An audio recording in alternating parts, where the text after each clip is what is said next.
Assalomu alaykum aziz tomoshabinlar.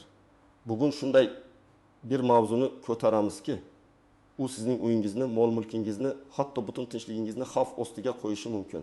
Siz gaz hisoblagichlari bilan bog'liq shok xabarlarini eshitayotgan bo'lsangiz kerak. Kimdir 100 millionlab so'm jarimaga tortilgan, kimdir hatto uydan ayrilish arafasida. Bu mavzu hamma uchun dolzarb. Hozir eshitadigan ma'lumotlar ertaga sizni juda katta muammolardan qutqarib qolishi mumkin. Shuning uchun darhol kanalimga obuna bo'lishni, ushbu videoga like bosishni unutmang. Biz boshladik. Gaz ta'minoti tizimida so'nggi yillarda juda ko'p o'zgarishlar yuz berdi. Ilgari ko'pchiligimiz gaz hisoblagichining ishiga unchalik e'tibor bermasdik. Eski mexanik hisoblagichlar o'rnatilgan uylarda ba'zan texnik nosozliklar yoxud qandaydir xalqona usullar bilan iste'molni kamaytirish holatlari uchrab turardi. Ba'zilar buni oddiy hol deya qabul qilar, hatto buning jiddiy oqibatlari haqida o'ylamasdi ham. Ammo endi vaziyat tubdan o'zgardi, aziz do'stlar. Hudud gaz ta'minot AJI tizimni raqamlashtirishga jiddiy kirishdi. Eski mexanik hisoblagichlar o'rniga aqlli elektron hisoblagichlar o'rnatilmoqda. Bu hisoblagichlar nafaqat sizning gaz iste'molingizni aniq ko'rsatibgina qolmay, balki har qanday noqonuniy aralashuvni darhol aniqlash imkoniyatiga ega. Ular zamonaviy texnologiyalar bilan jihozlangan bo'lib, har qanday magnit ta'siri, muhrning shikastlanishi, simlarning uzilishi yoki hisoblagich korpusining ochilishi kabi holatlarni avtomatik tarzda markaziy serverga yuborish quvvatiga ega. Shu bilan birga gaz ta'minoti qoidalari ham keskin kuchaytirildi. Noqonuniy aralashuv uchun jazo choralari bir necha barobar oshirildi. Eng muhimi, endilikda noqonuniy aralashuv aniqlangan taqdirda iste'mol qilingan gaz miqdori emas, balki boshqacha shartli me'yorlar asosida qayta hisob-kitob qilinmoqda. Bu esa odatda iste'molchilar uchun juda katta 100 millionlab so'm miqdoridagi qarzdorlikni keltirib chiqarmoqda. Ilgari mayda qoidabuzarlik deb hisoblangan narsa bugun sizni butun mol-mulkingizdan judo qilishi mumkin. Bu albatta shok. Kim xavotir olishi kerak va kim xavotir olmasligi mumkin? Keling, shu haqda batafsil gaplashaylik. Birinchi navbatda eski mexanik gaz hisoblagichlari o'rnatilgan uylarning egalari juda ham ehtiyot bo'lishlari kerak. Agar sizning uyingizda hali ham eski hisoblagich turgan bo'lsa va u ilgari qandaydir yo'llar bilan to'xtatilgan yoki sekinlatilgan bo'lsa, siz zudlik bilan chora ko'rishingiz lozim. Hatto bu holat o'tmishda qolib, hozir gaz iste'molingizni halol to'layotgan bo'lsangiz ham xavf bor. Gaz ta'minot xodimlari reydlar o'tkazayotganda hisoblagichni yangisiga almashtirish jarida ham avvalgi noqonuniy aralashuv izlarini aniqlashlari mumkin. Hisoblagich korpusidagi izlar, muhrlardagi yo'riqlar, magnit ta'siri natijasida yuzaga kelgan o'zgarishlar va hatto uning ichki qismidagi mexanizmga yetkazilgan shikastlar ham aniqlanishi mumkin. Mana sizga bir nechta real misollar. Birinchi misol. Tasavvur qiling, Toshkentda yashovchi bir fuqaro Farhod aka uyini 2022-yilda sotib olgan. Uyini sotib olganda gaz hisoblagichi o'rnatilgan edi va u ishlayotgandek tuyulgandi. Farhod aka 2022 yilga qadar gazni muntazam to'lab keldi. 2022 yilda uning uyiga gaz ta'minoti xodimlari kelib, eski hisoblagichni aqlli hisoblagichga almashtirishlarini bildirishdi. Eski hisoblagichni demontaj qilish jarayonida mutaxassislar uning ichki qismida mexanik aralashuv izlarini topishdi. Hisoblagichning ichki qismiga kichik bir sim kiritilgani aniqlandi. Farhod aka bu haqda bilmasligini, uyini sotib olganda shunday bo'lganini tushuntirdi. Ammo qo'yda dalolatnoma rasmiylashtirildi. Eng yomoni, bu qoidabuzarlik bo'yicha qayta hisob-kitob 2018-yildan, ya'ni Farhod aka uyiga ko'chib kelgan kundan boshlab hisoblandi.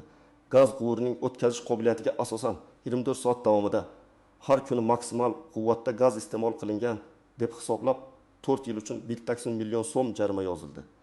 Sud jarayonlari ham ming afsuski Farhod akaning foydasiga hal bo'lmadi, chunki dalillar hisoblagichda bor edi. U hatto uyini sotishga majbur bo'ldi. Ko'rib turibsizmi? Hatto siz bilmagan va sizdan avvalgi egalar tomonidan sodir etilgan qoidabuzarliklar ham sizning zimmangizga yuklanishi mumkin. Ikkinchi misol, Navoiy viloyatida yashovchi Muxtor aka uyiga yangi aqlli hisoblagich o'rnatilgan edi. U oldin hech qachon hisoblagichga aralashmagan. Ammo bir kuni uyida ta'minlash ishlari ketayotganda farzandlaridan biri tasodifan hisoblagichning muhriga tegib ketib, uni shikastlagan. Muxtor aka bunga e'tibor bermagan. Oradan bir necha kun o'tib Uning uyiga gaz nazoratchisi kelib, hisoblagich muhrining shikastlanganligini aniqladi. Hisoblagichning o'zi to'g'ri ishlagan bo'lsa ham, muhrning shikastlanishi noqonuniy aralashuv deb baholandi.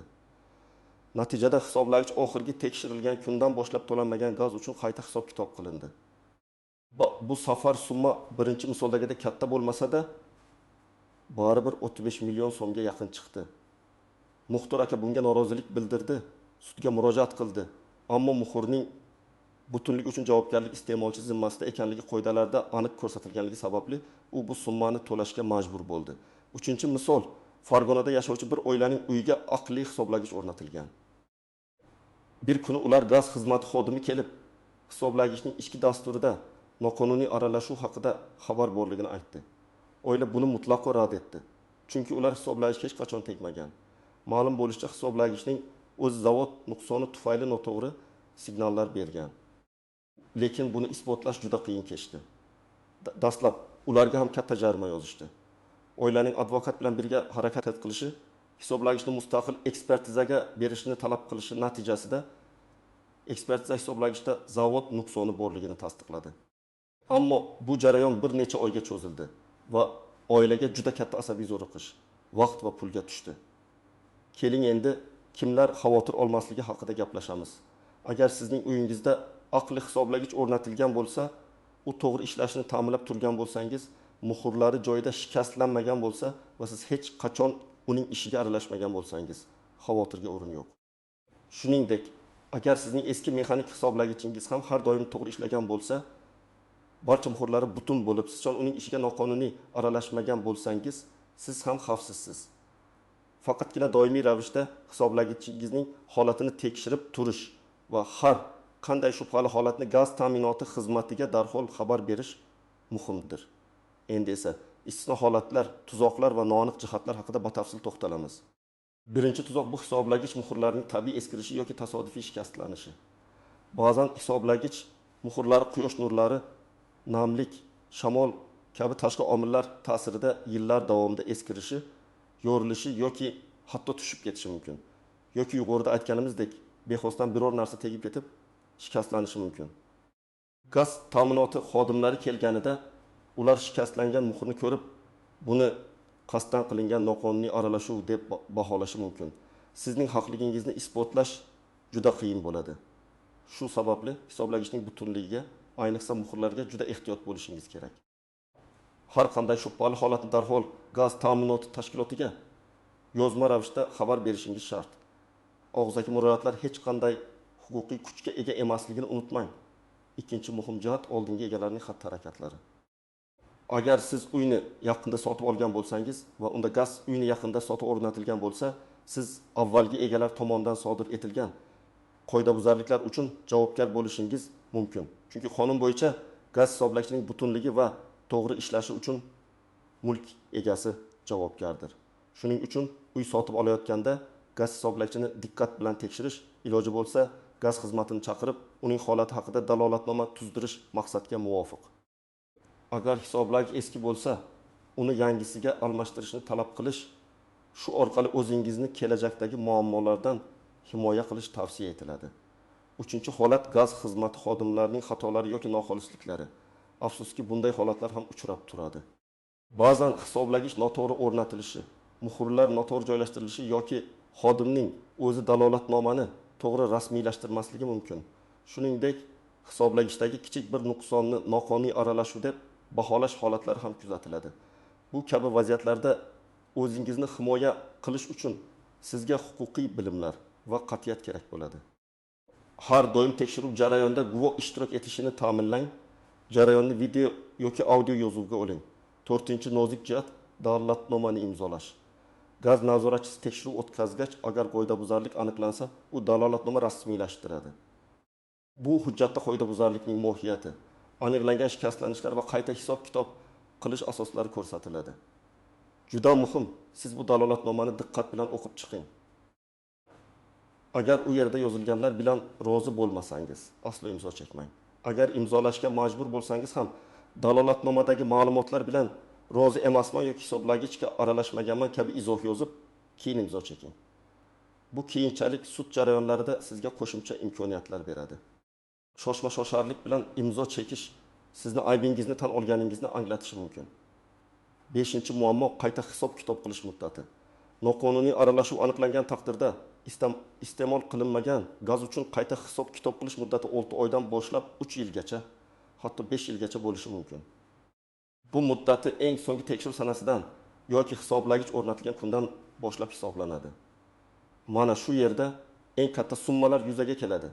Qayta hisob-kitob qilishda hisoblagichning o'tkazish qobiliyati quvur diametri va gazning bosimi inobatga olinib 24 soat davomida har kuni maksimal quvvatda gaz iste'mol qilingan deb hisoblanadi. Ustiga ustak qoidabuzarlik uchun maxsus oshirish koeffitsentlari qo'llaniladi. Bu oddiy oilaning oylik iste'moli bilan solishtirganda astronomik raqamlarga olib keladi. Misol uchun oddiy bir uy bir oyda 35.000 so'mlik gaz ishlatish mumkin bo'lsa, xuddi shu hisoblagich orqali 3 yil uchun hisoblangan jarima 120 million so'mni tashkil etishi mumkin. Bu esa afsuski ko'p oilalar uchun moliyaviy fojia degani. Endi esa eng muhim qism nima qilish kerak? Amaliy maslahatlar. Birinchi eng muhimi, hisoblagichingizni doimiy ravishda tekshirib turing.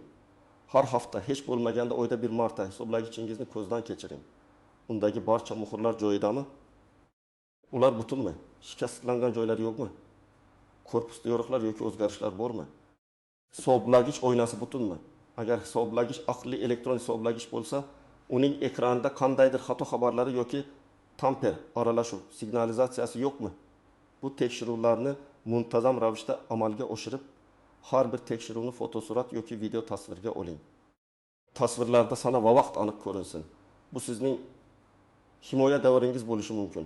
Ikkinchi qadam, agar hisoblagichda yoki uning muhrlarida har qanday shikastlanishni, nosozlikni yoki shubhali holatni aniqlasangiz, zudlik bilan gaz ta'minoti tashkilotiga xabar bering. Bu juda ham muhim. Xabar berish tartibi birinchidan 1004 yoki 1004 raqamlari orqali markaziy dispetcherlik xizmatiga qo'ng'iroq qiling. Vaziyatni tushuntiring va murojaatingizni ro'yxatdan o'tkazishni, unga raqam berishni so'rang. Bu qo'ng'iroqni ham yozib olganingiz ma'qul. Ikkinchidan, gaz ta'minoti korxonasiga yozma ariza bilan murojaat qiling. Arizani 2 nusxada yozing. Bitta nusxasini qabul qiluvchi shaxsning ismi sharifi, lavozimi va sanasi ko'rsatilgan holda ro'yxatdan o'tkazib, o'zingizda qoldiring. Bu sizning qonuniy himoyangizning eng muhim hujjatidir. Telegram bot orqali ham murojaat qilish mumkin, lekin yozma ariza eng ishonchlisidir.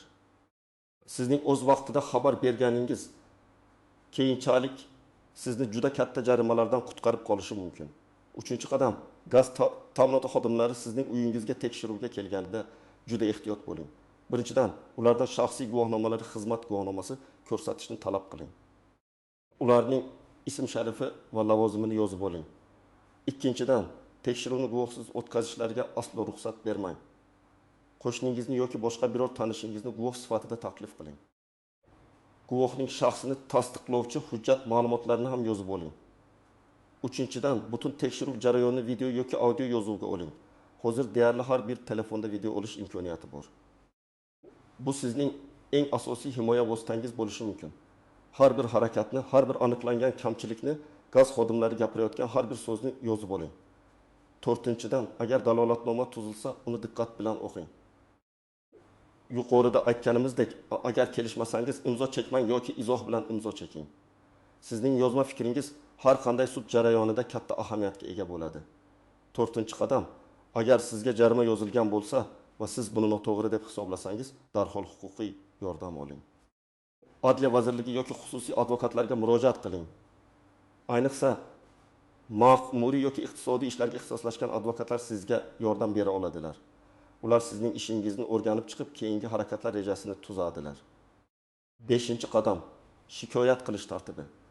Agar siz gaz ta'minoti xodimlarining qaroriga rozi bo'lmasangiz, avvalo hududiy gaz ta'minoti korxonasining yuqori rahbariyatiga yozma shikoyat qiling.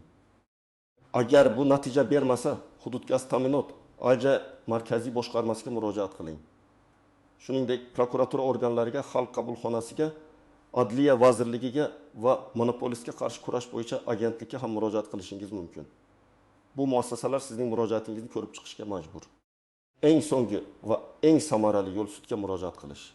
Dalolatnomani o'zingiz to'plagan barcha fotosuratlar, videolar, yozma arizalar, guvohliklar va advokat maslahatini taqdim etib, o'z haqingizni himoya qiling. 6-qadam barcha hujjatlarni saqlab qo'ying. Gaz to'lovlari kvittansiyalari, avvalgi tekshiruv dalolatnomalari, hisoblagichga xizmat ko'rsatish yoki almashtirish bo'yicha chaqiriqlar, barcha fotosuratlar va videolar, bularning hammasi sizning himoyangiz uchun juda muhimdir. Aziz do'stlar, bugungi mavzu juda jiddiy va dolzarb ekanligini tushundingiz deb umid qilaman. Gaz hisoblagichlari bilan bog'liq muammolar sizning moliya ahvolingizga, uy-joyingizga jiddiy ta'sir ko'rsatishi mumkin. Shuning uchun ehtiyotkor bo'ling, bilimli bo'ling va o'z huquqlaringizni biling. O'zingizni va oilangizni himoya qiling. Ushbu video siz uchun foydali bo'lgan bo'lsa, videoga like bosishni unutmang. Izohlarda o'z fikrlaringizni, tajribalaringizni yozib qoldiring. Bu boshqalarga ham yordam berishi mumkin. Va albatta kanalimga obuna bo'lishni unutmang, chunki oldinda sizni yana ko'plab foydali va muhim ma'lumotlar kutmoqda. Salomat bo'ling.